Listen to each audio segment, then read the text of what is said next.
الحمد لله وحده على من لا نبی بعد اما بعد۔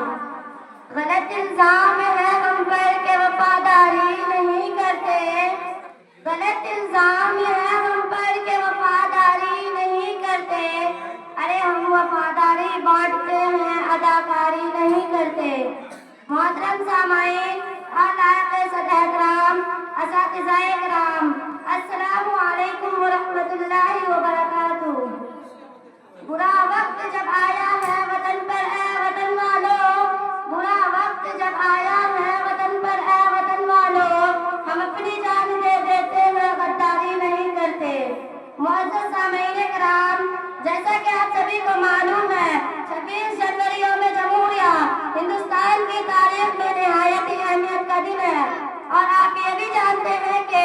اس دن میں ہمارے ملک کا آئین نافذ ہوا تھا۔ ہندوستان کا چپا چپا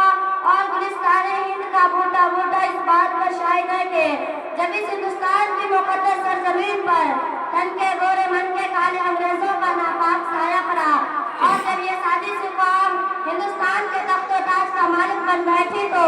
اس وقت انگریزی اقتدار کے خلاف سب سے پہلے علم بغاوت ہم نے بلند کیا۔ راستوں کی غرب و جواری سے بڑھ کر، راہوں کے خطرات سے بے فکر ہو کر اس ملک کی آزادی کے لیے ہم نے اپنے جسموں کو لہولہان کیا۔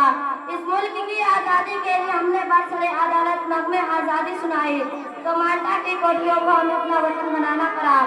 میرے محترم ساتھیوں، اس طرح کی صدیوں کی غلامی کے بعد یہ ملک ہندوستان ہماری قربانیوں کے بدولت انگریزی اقتدار سے آزاد ہوا، اور ہم نے جمہوریت کا فیصلہ بہت سوچ سمجھ کر اختیار کیا ہے، تاکہ مختلف مذاہب و ادیان، نظریات و عقائد کے کروڑوں ہندوستانی آزادی کی حقیقی دولت سے سرفراز ہو سکے۔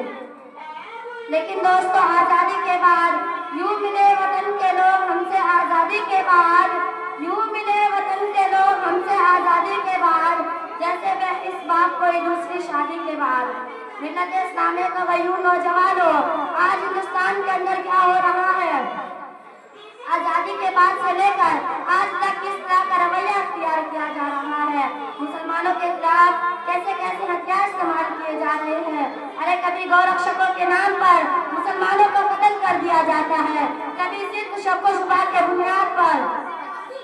ہمارے نوجوانوں کو موت کے گھاٹ اتار دیا جاتا ہے، تو کہیں ہماری ماں اور بہنوں کی عزتوں سے کھلواڑ کیا جا رہا ہے، تو کہیں ہمارے معصوم بچوں کو گاجر اور مولی کی طرح کاٹا جا رہا ہے، اور کہیں ہماری مسجدوں کو مسمار کیا جا رہا ہے، تو کہیں ہمارے مکاتبوں پر شک کی نگاہ ڈالی جا رہی ہے،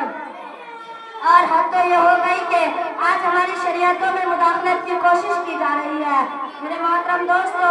میں بتانا چاہتی ہوں ان فرقہ پرست طاقتوں کو اور ان